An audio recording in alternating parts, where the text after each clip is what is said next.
हमारा टॉपिक है काइनेमेटिक्स चल रहा है। अब काइनेमेटिक्स में types of motion on the basis of dimensions. Students, dimensions आपको पता है, एक्स, वाई, जेड। मान लीजिए let P be the P position है एक पार्टिकल की जिसके कोऑर्डिनेट्स हैं। इस पी के 3 कोऑर्डिनेट्स है, एक्स, वाई और जेड। ये क्या होते हैं? कोऑर्डिनेट्स। ठीक है, इनको क्या कहते हैं हम? कोऑर्डिनेट्स। ठीक है ना स्टूडेंट्स, ये कोऑर्डिनेट्स। तो यानी इस पार्टिकल की पोजीशन को डिस्क्राइब करना है तो मुझे 3 कोऑर्डिनेट चाहिए। तो इन्हीं कोऑर्डिनेट्स के ऊपर बेस्ड, डायमेंशंस के ऊपर बेस्ड हमारी 3 टाइप्स होती हैं मोशन की। पहली टाइप है one dimensional motion. An object is said to be in one-dimensional motion, in one-dimensional motion if only one coordinate is required to describe the position of object with respect to time। यानी object one dimensional motion होगा अगर one coordinate is required to describe position of object with respect to time. For example,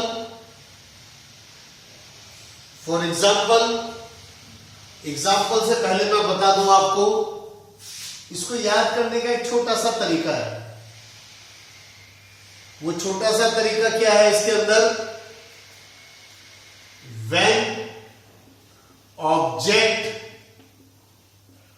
moves in straight path, इनकी जगह along straight path करते हैं। इसके example, पहला example, a person moves along straight rod. एक आदमी का ये सीधी सड़क पर स्ट्रेट चलना, स्ट्रेट पाथ पे वॉक करना। ठीक है, एग्जाम्पल ऑफ, ये किसका एग्जाम्पल है? Is example of one dimensional motion. क्योंकि इसके मोशन को, इसकी पोजीशन को डिस्क्राइब करने के लिए हमें सिर्फ एक कोऑर्डिनेट की जरूरत है, और वो कौन सा कोऑर्डिनेट? Only x axis. दूसरा एग्जाम्पल है, a body falls freely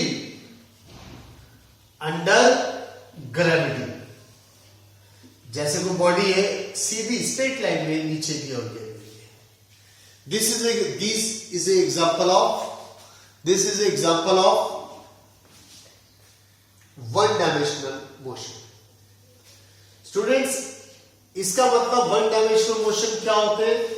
When object move along straight path and only one coordinate is required to describe the position of object। Two dimensional motion क्या होते हैं? An object is said to be in two dimensional motion if two coordinates coordinates are required to describe the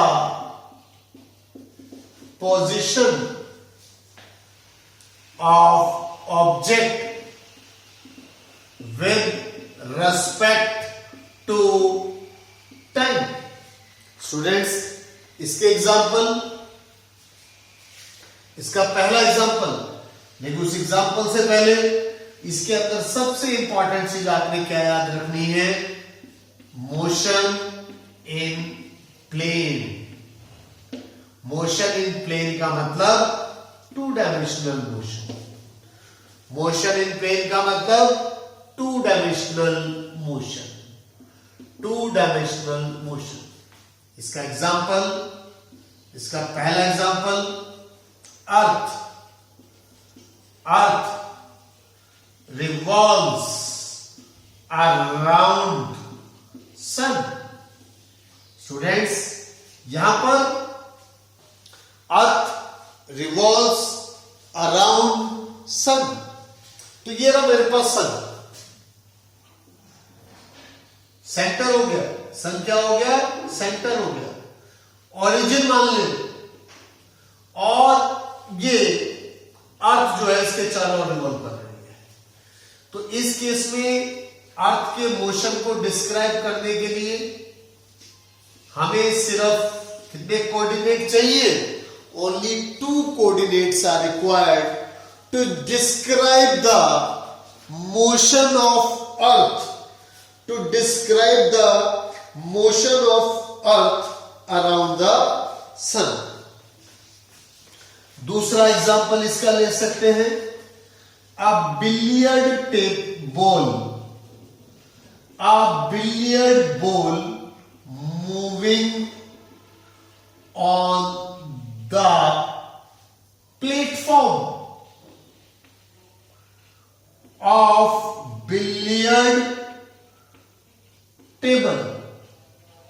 यानी billiard table के ऊपर जो platform है उसके ऊपर बिलियर्ड बॉल का घूमना is also an example of to dimensional motion. Students, 3 dimensional motion क्या होते हैं? all the 3 coordinates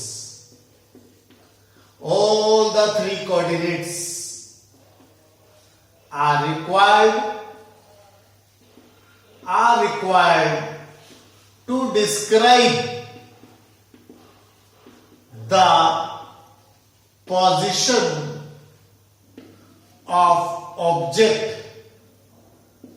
the position of object with respect to time. All the 3 coordinates are required to describe the position of object with respect to time. इसको समझने के लिए आप याद रखें motion in space. Motion in space, motion in space. इसके example है, ये लीजिए, इसके एग्जाम्पल है हमारे पास फ्लाइंग काइट।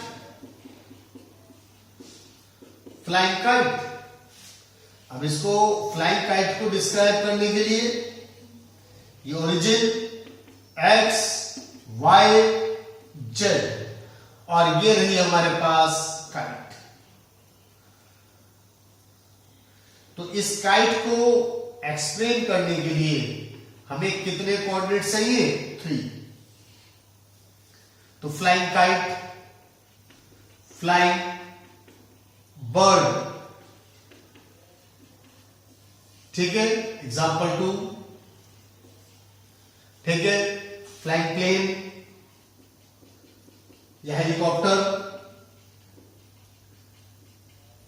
यानी कोई भी चीज, कोई भी ऑब्जेक्ट जो स्पेस में है इज 3 डायमेंशनल मोशन। इसको याद करने का सिंपल तरीका है one dimensional motion, one dimensional motion का मतलब when object moves along straight path. Two dimensional motion when object moves in a plane. Three dimensional motion when object moves in space.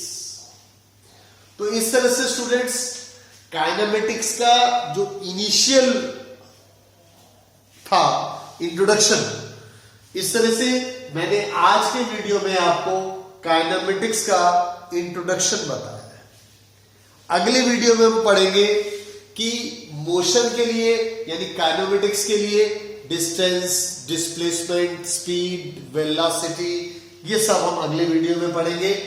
मेरे channel को subscribe करें, share करें, लेकिन मेरे video को ध्यान से देखें। हर एक कंसेप्ट में, हर एक पॉइंट में कुछ ना कुछ आपको नया मिलेगा जो बुक से समझ पढ़ने पर समझ नहीं आएगा। मेरे वीडियो को 1 या 2 बार देखोगे, आपको सारी चीजें क्लियर हो जाएंगी, समझ में आ जाएगी। तो स्टूडेंट्स, थैंक यू।